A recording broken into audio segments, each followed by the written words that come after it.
In this video, we're looking at using trigonometric formulas, the type of formulas that you find on the back of your Regents exams reference sheet.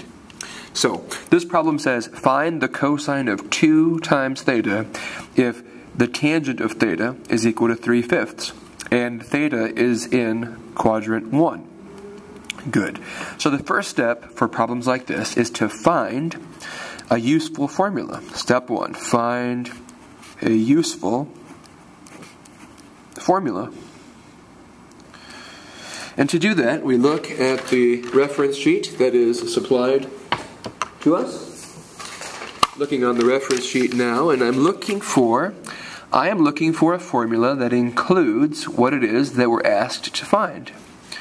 And doing that, I notice that under functions of the double angle, there's actually 3 different formulas that all include the cosine of 2 times the angle. The reason that they give us 3 different versions is because then we get to decide which one seems like it will be easiest given the information that we have. I think this one in the middle looks like it will be easiest for us to use. So I'm going to write that formula down right here so that it's easy for you to see. So we have the cosine of 2a is equal to 2 times cosine squared a minus 1. This is the formula we're going to use. Once you have found a useful formula, step 2 is to be clear and be sure that you know what do we know and what do we need. Good.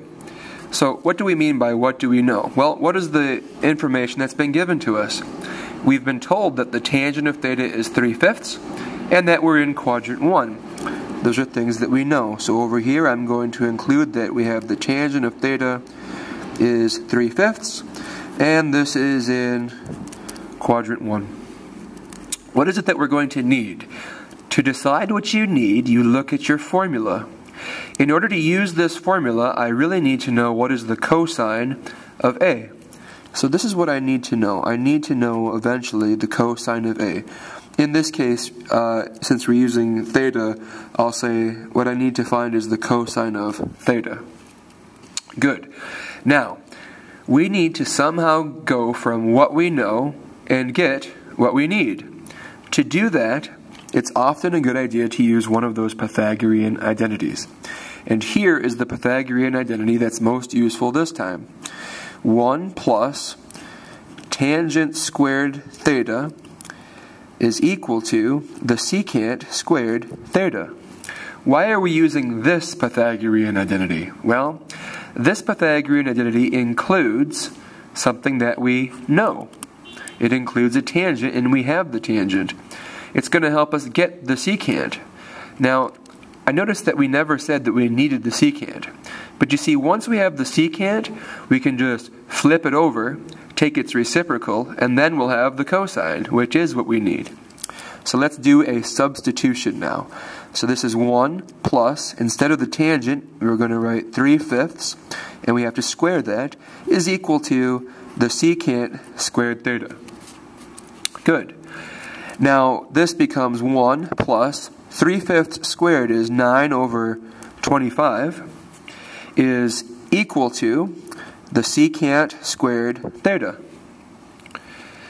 1 plus 9 over 25, I need to have a common denominator, so I'm taking this 25 and multiplying this 25 over 25.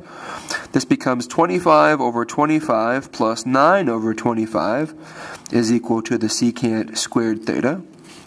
25 plus 9 is actually 34, so this is 34 over 25 is equal to the secant squared theta.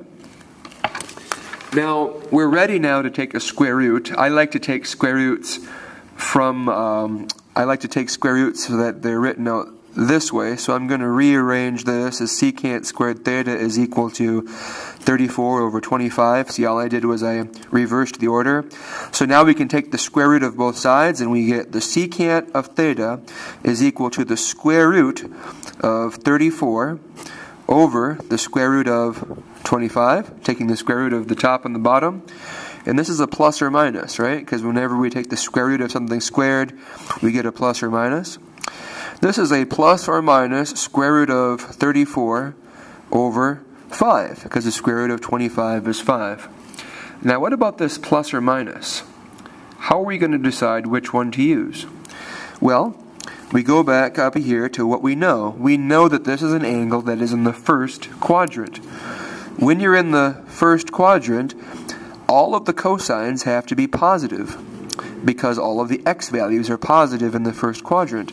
Since all of the cosines are positive in the first quadrant, that means that all of the reciprocals of a cosine have to be positive. So the secant is also positive when you're in the first quadrant. So we're choosing the positive value, and we end up with radical 34 over 5. Very good. So we now know that the secant of theta is radical 34 over 5. I'm going to make a little room for myself here. I'll write down what we know. This is the secant of theta is equal to radical 34 over 5. What we really want to know, though, is the cosine. Well, the cosine is just the reciprocal of a secant. And so the cosine of theta is equal to 5 over radical 34. We don't like to have radicals in the denominator, so we will rationalize this denominator by multiplying it radical 34 over radical 34. And we end up with 5 radical 34 over 34. So the cosine of theta is equal to 5 radical 34 over 34. This is going to be very helpful now. We can use this in the formula, right? This is now step 3. So step 3. After we have done the first two steps, right? The first step was to find a useful formula, and we identified this one. The second step was to figure out what are the things we know and what are the things we'll need in order to use the formula. And now that we have found what we need, we are going to do step 3, which is to substitute and simplify. So we're going to be substituting into this formula, right? The cosine of 2a is equal to cosine squared a minus 1. Sorry, it's 2 times the cosine squared a minus 1. So we're going to substitute in there. So this becomes the cosine of 2a is equal to 2. Instead of the cosine squared a, I'm going to put in what we just found here. So this is 5 radical 34 over 34 squared minus 1. Right? All this is a substitution. And this needs to be squared, so this becomes 2. 5 squared is, of course, 25.